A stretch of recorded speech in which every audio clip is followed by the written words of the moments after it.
Picture this.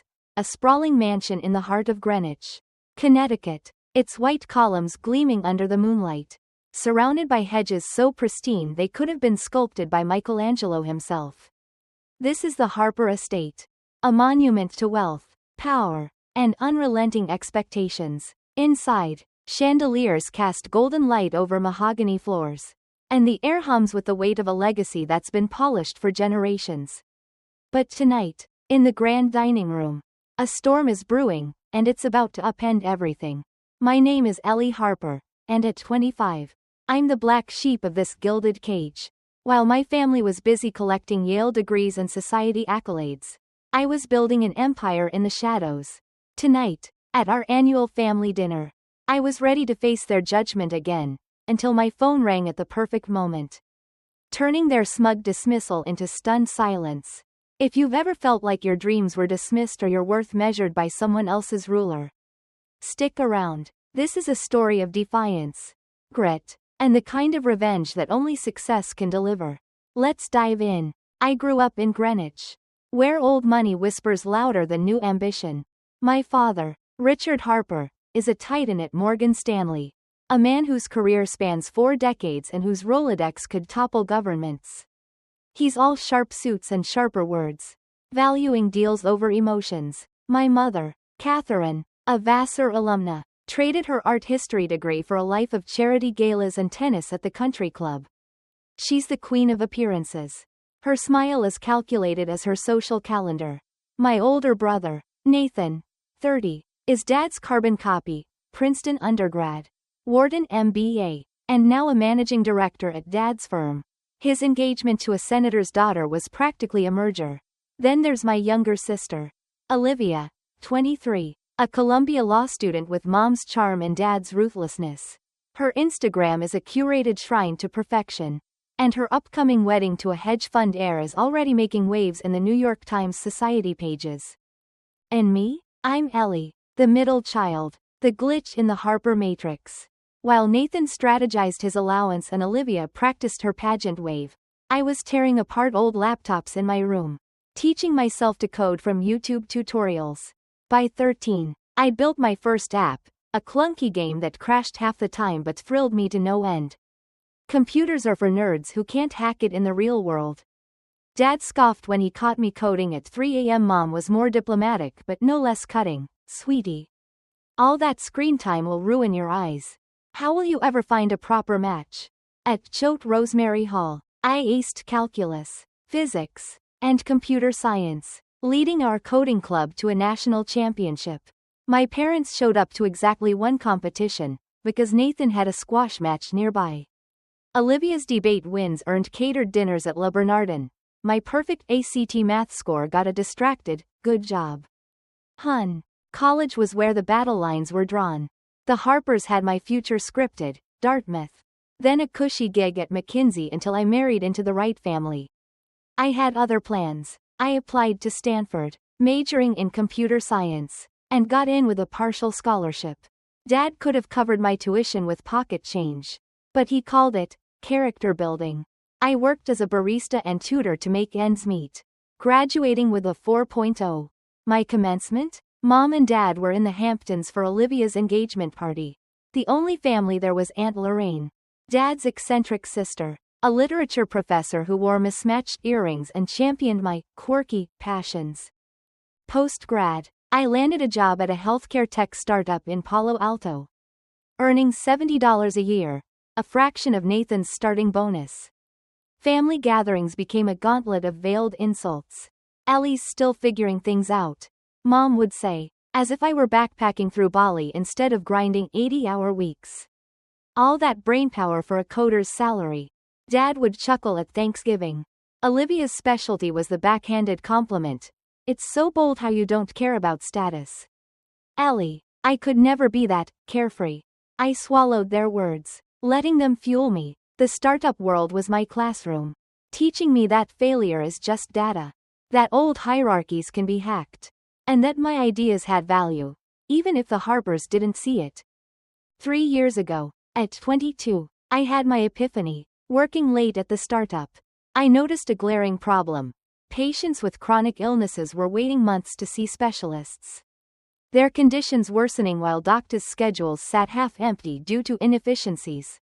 The healthcare system was stuck in the Stone Age, and patients were paying the price.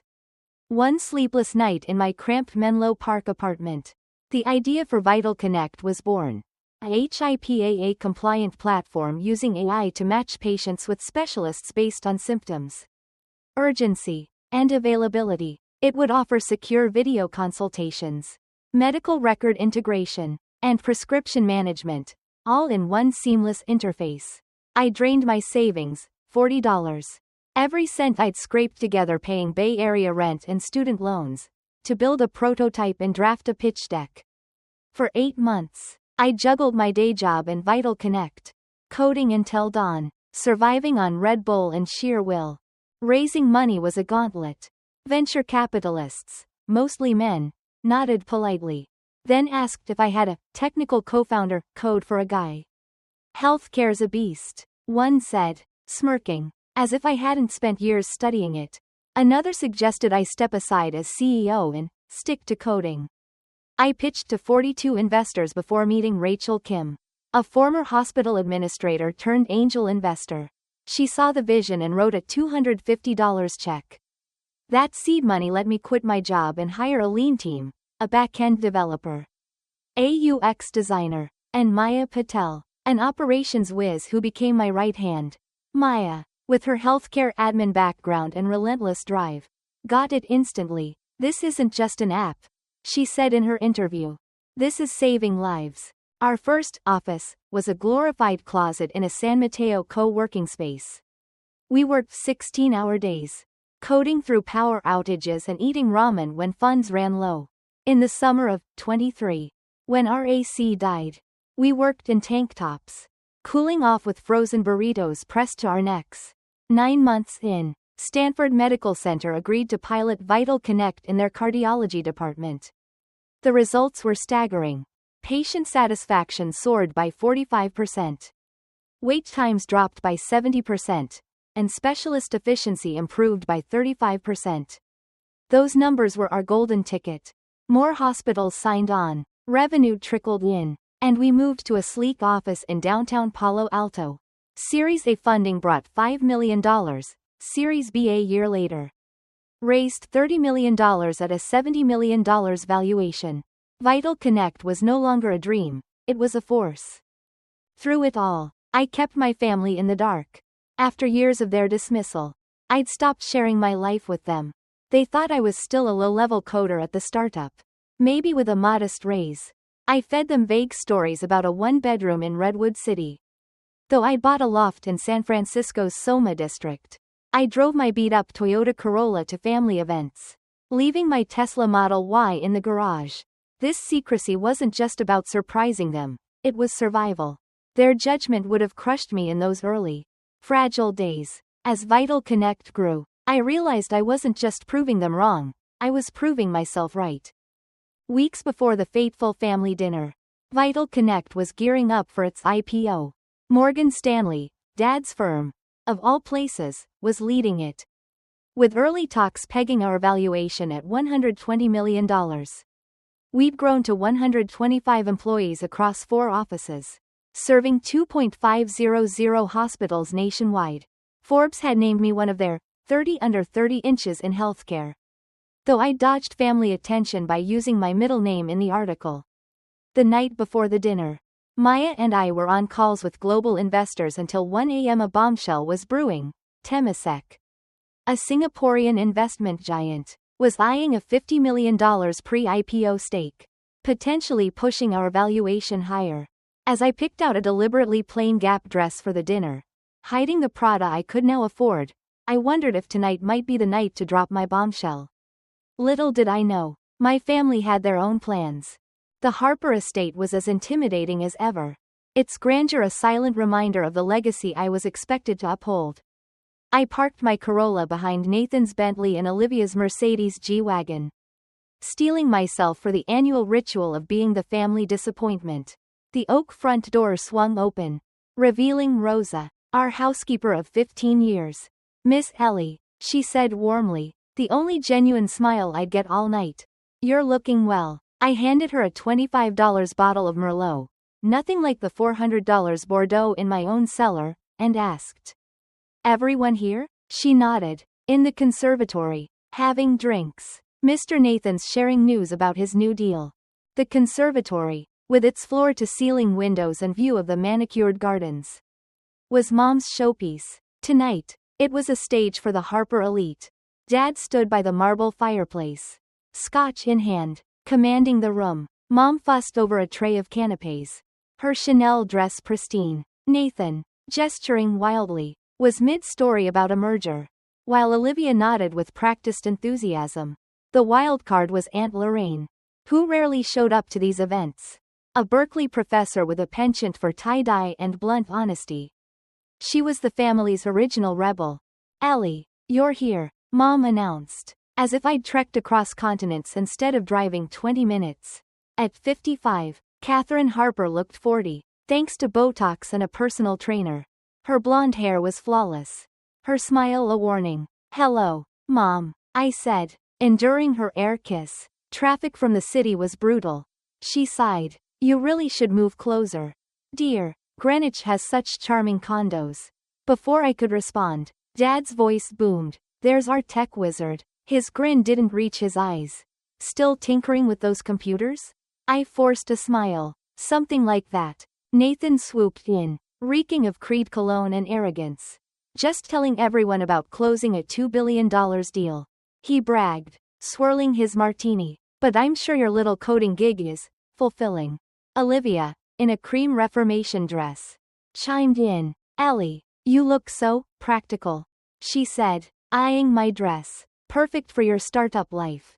Only Aunt Lorraine offered real warmth, pulling me into a hug. "Don't mind them," she whispered. "What's really going on with you?" I squeezed her hand, grateful for her presence. As drinks were served, Chardonnay for the women, whiskey for the men. Like we were in a Mad Men episode, the conversation revolved around Nathan's deal and Olivia's wedding plans. "The venue only holds 250, Olivia lamented, as if this were a national crisis. I nodded politely, wondering what they'd think if they knew I'd met with the California governor last month to discuss telehealth policy. Or that my tinkering was saving lives across the country. Dinner was announced, and we moved to the dining room. A cavernous space with a table that could seat 20 and portraits of stern Harper ancestors glaring down. Rosa served a truffle risotto that probably cost more than my first laptop.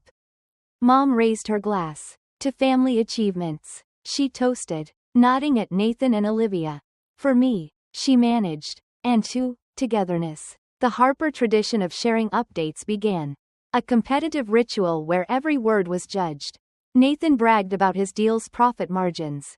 Olivia gushed about her wedding and her clerkship with a federal judge. Then, all eyes turned to me. "So, Ellie," Dad said, his tone dripping with low expectations. "What's new with your tech thing?" My chest tightened. I could have spilled everything. $120 million valuation. IPO on the horizon, but years of their dismissal held me back. "The healthcare app I'm working on is growing," I said carefully. "We're in a few hospitals now." Mom cut me off. "That's nice. Dear Nathan, tell us about the Aspen chalet you're eyeing." And just like that, I was invisible again. I pushed risotto around my plate, wondering why I still let their indifference sting. Aunt Lorraine caught my eye, her smile urging me to hold on. She didn't know it, but the real show was about to begin. Picture this. A dining room straight out of a Gilded Age fantasy, where crystal chandeliers cast rainbows across a mahogany table long enough to seat a small army. Portraits of stern Harper ancestors line the walls, their eyes seeming to judge every move. This is the Harper estate in Greenwich, Connecticut, a fortress of old money and unrelenting expectations. Tonight, at our annual family dinner, I'm Ellie Harper, the 25-year-old black sheep who spent years dodging their barbs about my little tech hobby. My family, Richard, Catherine, Nathan, and Olivia, have just delivered their latest verdict. I'm being cut off, financially and symbolically, for failing to live up to the Harper name. But as the plates are cleared and their smugness peaks, My phone buzzes with a call that's about to flip the script. If you've ever been underestimated, dismissed, or told your dreams don't measure up, this is your story too. This is the moment when silence turns to shock, and success becomes the loudest comeback. Stay with me. This is where it gets electric. The truffle risotto sits cold on my plate. Its decadence no match for the sting of my family's words. My father, Richard Harper, a Morgan Stanley legend, leans back in his chair, swirling his scotch like a king surveying his court. My mother, Catherine, adjusts her pearl necklace. Her smile is polished as the silverware. My brother Nathan, 30, fresh off a $2 billion deal, brags about his corner office with a view of Manhattan. My sister Olivia, 23, in a cream silk dress, gushes about her wedding venue and her clerkship with a federal judge. Their achievements are the evening's main course, while I'm the afterthought, the daughter who tinkers with computers. Just minutes ago, Dad announced they're cutting me off. No more allowance, no inheritance, no access to the family's Hamptons estate, because my career doesn't honor the Harper legacy. It's time for adult decisions. Ellie, he said, as if my work at a healthcare startup is a childish phase. Nathan nodded sagely. Olivia smirked. Only Aunt Lorraine, my bohemian ally, squeezed my hand under the table, her eyes urging me to stay strong. I'm about to respond, to finally unleash the truth about Vital Connect, the healthcare tech company I've built from nothing. When my phone vibrates in my purse. Once, twice, then a third time. Maya Patel's emergency signal. Maya, my operations genius and unofficial COO, knows I'm at this dinner and wouldn't call unless it's critical. Excuse me, I say, ignoring Dad's exaggerated sigh at my breach of etiquette. I step back from the table, still in earshot, and answer. Maya, what's up? Her voice crackles with excitement, loud enough for the room to hear. Ellie, Temasek just signed a deal, $50 million pre-IPO. We're valued at $120 million. And Morgan Stanley's team is losing it. They're popping champagne. The dining room goes pin-drop silent. Mom's wine glass freezes mid-air. Dad's perpetual frown twitches. Nathan's martini tilts, nearly spilling. Olivia's mouth hangs open, her perfect composure shattered. That's incredible. I manage, my eyes scanning the table. Can you break it down? Maya, oblivious to the drama unfolding, dives in. Temasek's investment locks in our valuation. We're getting Forbes for their Billionaires to Watch feature on Monday. And the AMA wants you to keynote their conference. Oh, and CNBC called. They want an exclusive on the deal. I nod, letting her words wash over my family like a tidal wave. The call ends, and I slip my phone back into my purse. Returning to my seat, the silence is deafening until Aunt Lorraine lets out a delighted laugh. Well, she says, raising her glass, here's to Ellie, who's clearly been holding out on us. Mom recovers first, her socialite instincts kicking in. Ellie, darling, this is wonderful. Why didn't you tell us about your company? Her voice drips with a warmth I've never heard before. Dad, ever the strategist, leans forward, his eyes calculating. $120 million valuation? For your healthcare app? Vital Connect, I correct, relishing the moment. And yes, led by Morgan Stanley, your firm. Dad, David Rosenberg's team is handling it. His jaw tightens. Rosenberg is his rival. And the fact that I'm working with him stings. Nathan, looking like he's been punched, sputters. You're with Rosenberg? He hasn't touched a tech IPO in years. He made an exception. I say coolly. He believes in what we're building. Olivia, never one to stay silent, tries to pivot. This is amazing. Ellie, I always knew you were clever with that tech stuff. Her attempt to rewrite history is almost laughable. Did you? I ask, my tone light but sharp. Because I recall you calling it a cute hobby last Christmas. My phone buzzes again. A text from Maya. WSJ wants a quote on the Temasek deal by midnight. Photoshoot confirmed for Tuesday. Mom, noticing my Cartier watch for the first time, gasps. Is that Cartier? Last year's model. I confirm. And this dress? It's Celine, not Gap. I dress down for family dinners. The implication lands like a grenade. I've been hiding my success. And they never bothered to look. Dad clears his throat, switching to businessman mode. Ellie, clearly we misjudged your situation. Let's revisit this financial arrangement. Circumstances have changed, have they? I counter. I'm the same person I was an hour ago. When you said my career was a dead end. Mom jumps in, her voice syrupy. Sweetheart, it was a misunderstanding. We just want what's best for you. What's best? I repeat. You didn't attend my Stanford graduation. You called my work a gimmick. You never asked what I do. Not once. Nathan tries damage control. We thought you were struggling. Ellie, you never shared this success. Aunt Lorraine snorts into her wine. Wonder why, she mutters. Olivia, sensing an opportunity, chimes in. This is so exciting. With your tech expertise and my fiancé's political connections, we could do incredible things. He's looking for healthcare platforms to champion. Dad nods eagerly. And the family fund could get in pre-IPO. I'll call Rosenberg tomorrow. I hold up a hand. Stop. Vital Connect doesn't need Harper money or connections. Our cap table is set. And our board is complete, with people who believed in us from day one.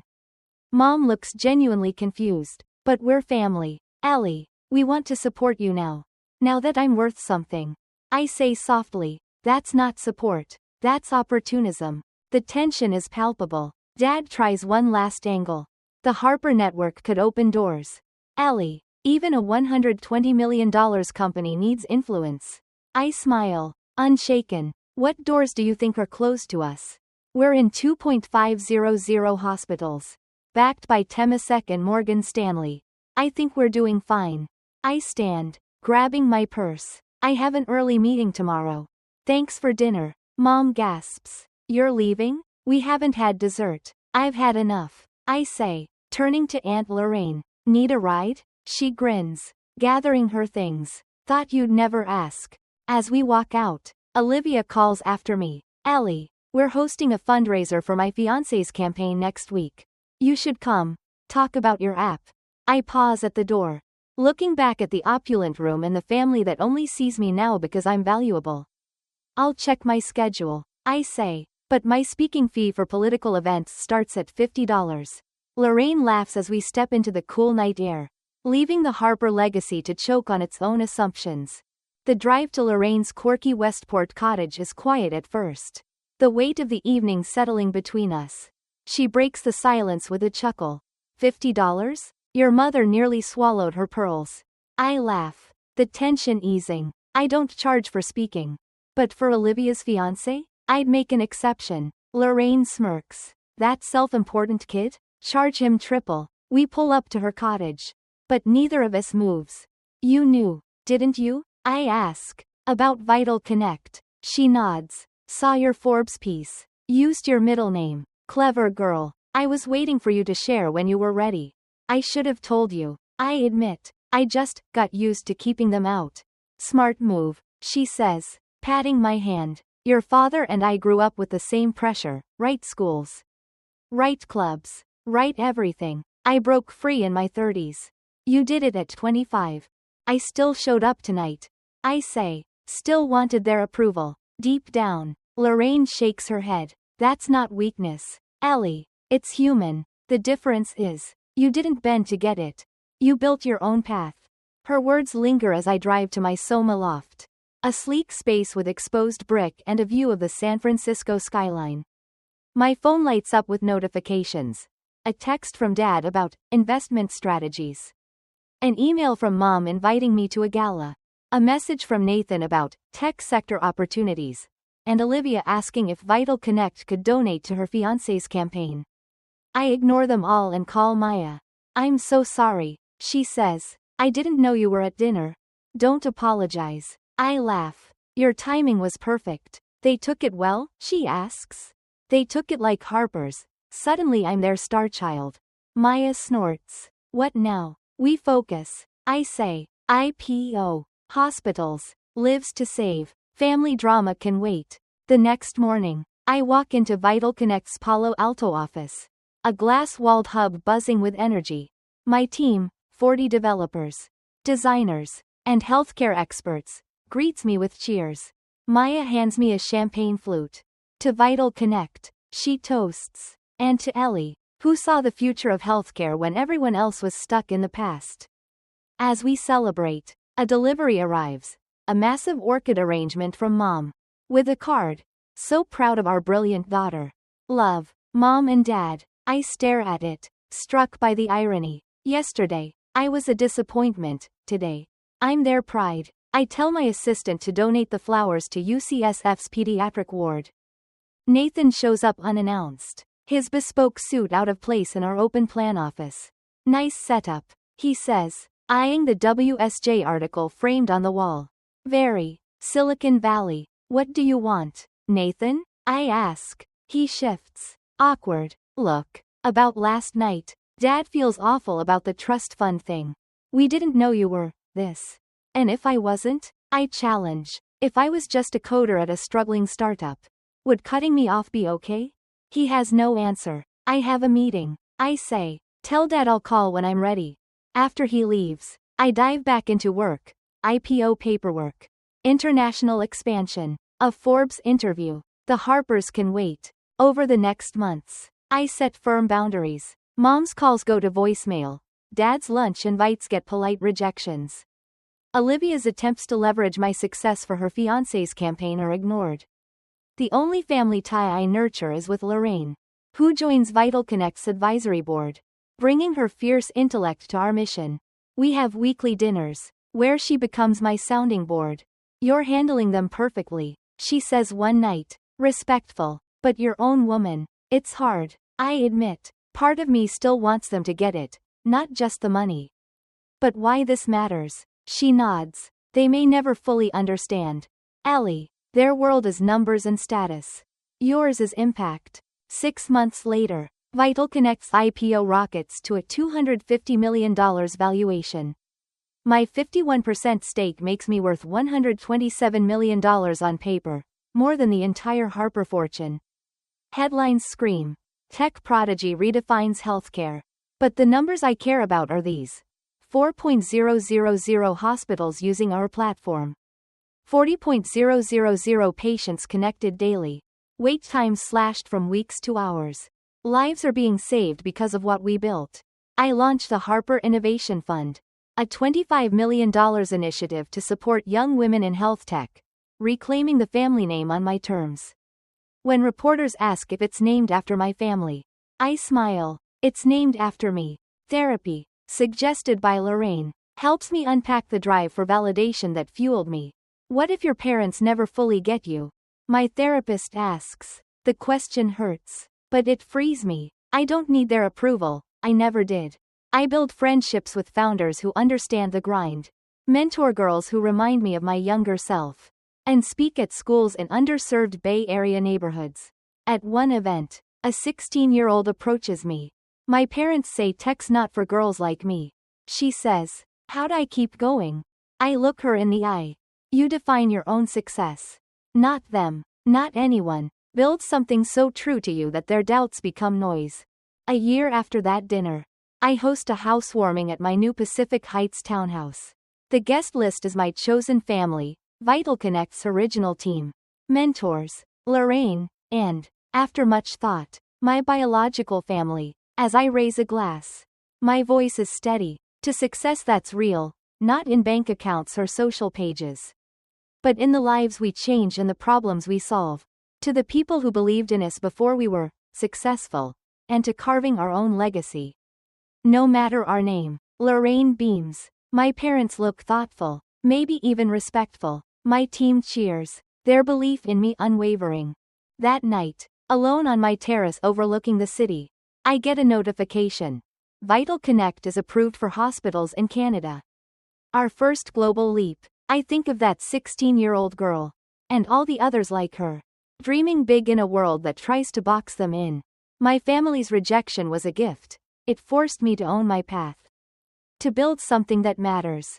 Success isn't about proving them wrong, it's about proving yourself right. So, tell me, have you ever been told your dreams don't fit? How did you push through? Share your story below. And if this resonates, hit like, subscribe, and share with someone who needs to hear it. Here's to building a life that's unapologetically yours.